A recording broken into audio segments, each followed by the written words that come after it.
everyone. So, here we're going to be talking about bus compression. Um, of course, we've been talking about busing and routing in this class, ways of doing it. We can do that, of course, in Pro Tools here. Um, but what I strongly encourage and what we've been doing in the class is getting a balance of whatever you are working on first so that you can then um, uh, have a better idea of what everything is going to be sounding like together, right?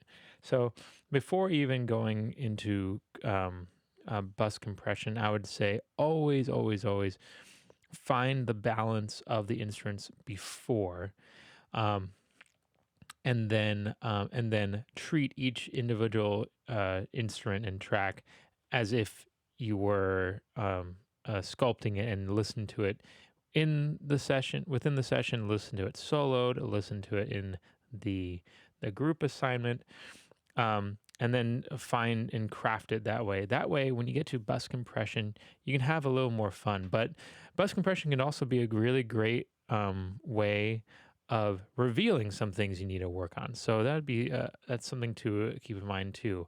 I wouldn't say never put any effects on your bus until you've done everything correct. There's no fun in that. Um, let's get going on this track. So I have these drums here, and I have a compressor up here. I'm going to bypass it for now, and this is hear these by themselves.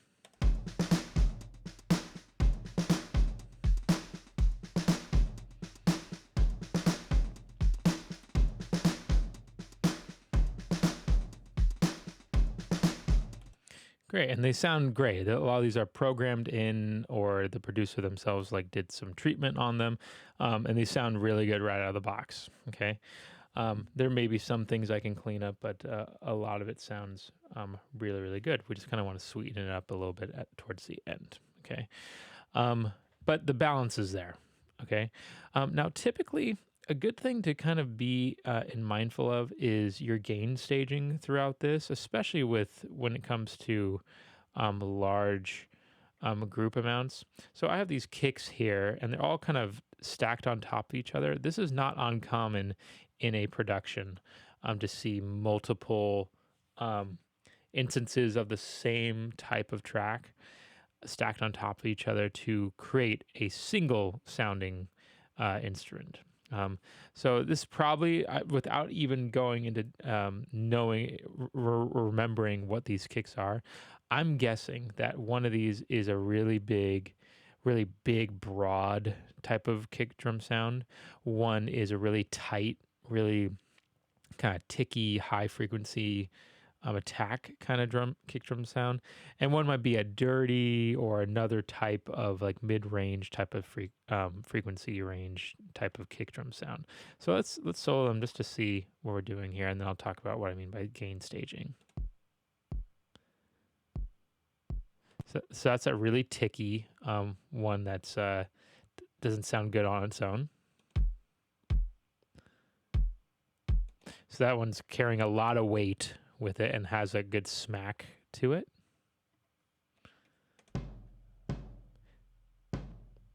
Okay, did I nail it or what? That's our big, broad, roomy type of kick drum sound. So back in the day when I did mix these tracks together, I found that this was the balance that worked out for this. So this is one kick drum sound comprised of 3 tracks. So you can hear the smack, you can hear the room, you can hear that tick to the kick drum sound. Always good to know that they are phase aligned as well as these ones are. They work very well together. But then when I look at my bus fader,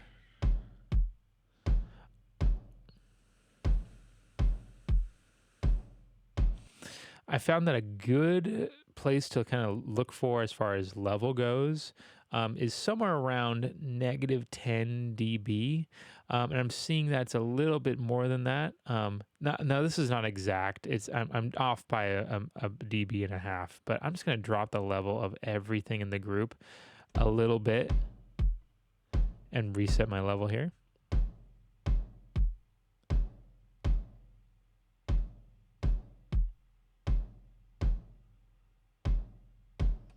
Cool. So I'm not very, I usually go by a little bit more feel than that. And, I was off by a dB and a half. It wasn't going to totally ruin my mix by doing that. But I found that having for those of you that are just like want some real guidance on how to gain stage, having your kick set at that amount allows the mix to kind of be built up around that because a kick is such a powerful feature in a mix. So I got that set up, and we're talking about dynamics too. We're talking about bus compression. So now we have our level set, and we should have a good level on our fader here now.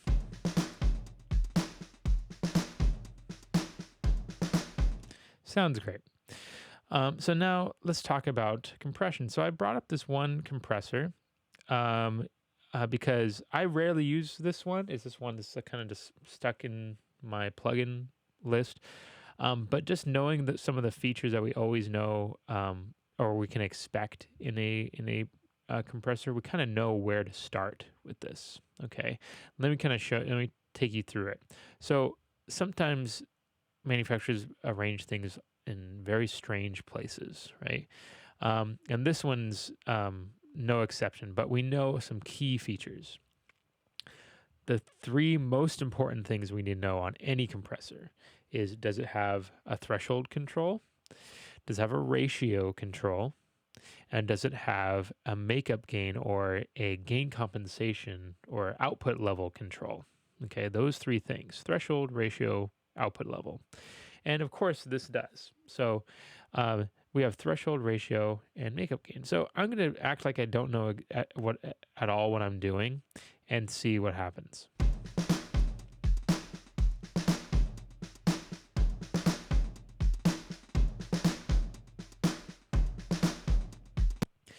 And you can probably tell and hear that it sounds like I'm not doing anything. This is where even if you have a great plugin, if you're not sure what the controls are doing, it's hard to make a decisive decision, right? Or know what you're doing is having any effect.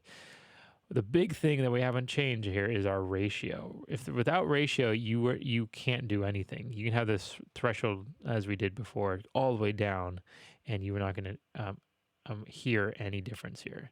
So with drums, typically, this is not a rule or a law to abide by, but typically around a ratio of 3 to 1 is a good ratio to be at. So I set this one at 3. And then I'm just going to bring the threshold down and see what these attack and release settings sound like.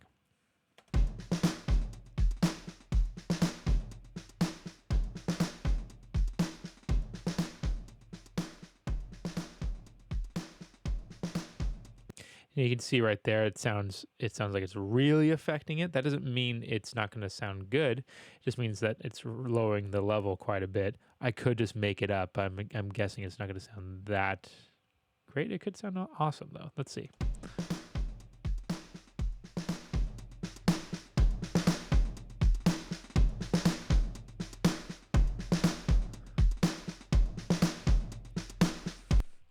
Yeah, that's pretty. It's pretty aggressive, but it kind of sounds cool. It has a lot of smack to it. It has a lot of that that um, high frequency snare drum hit.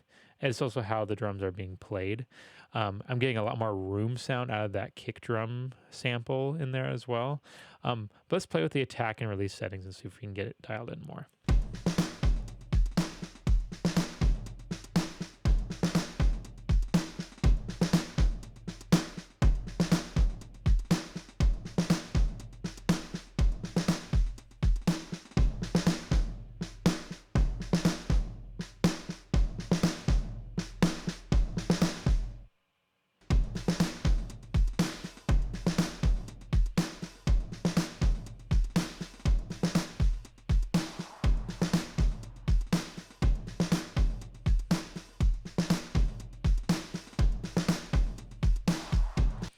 Yeah, I definitely hear it open up a little more with a faster release setting.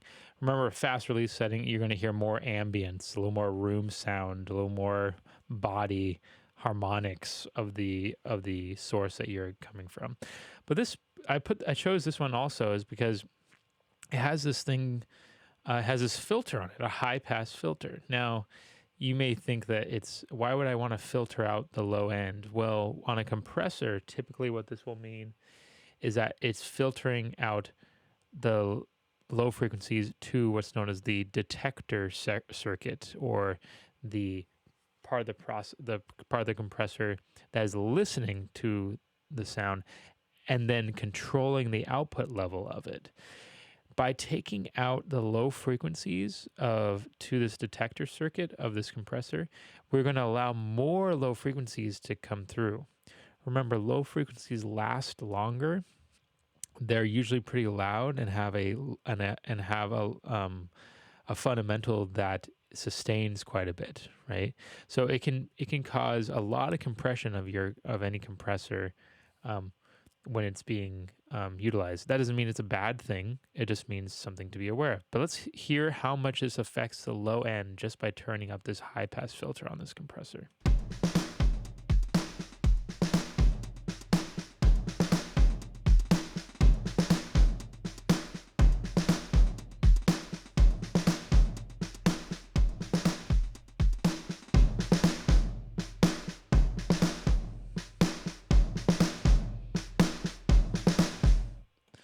Pretty dramatic. There's a lot more low end that comes through. Also, we see that this meter, that we call it the ballistics. The ballistics on the meter, it doesn't clamp down as much because there's not as much low frequencies compressing. So with the low frequencies pass through, all the high frequencies above where we set this high pass filter to are being compressed, and the low end remaining dynamic. So that's a really cool feature in some plugins to one to listen for. Even greater is that this has a mix knob where we can blend in, just like a reverb, the wet or the dry signal, the processed or the non-processed signal. So now we can be really extreme and then just kind of mix in whatever we have on this compressor.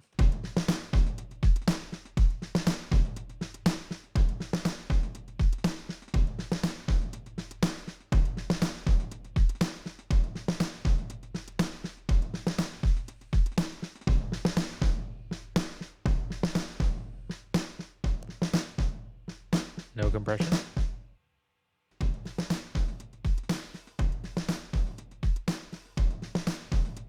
Full compression.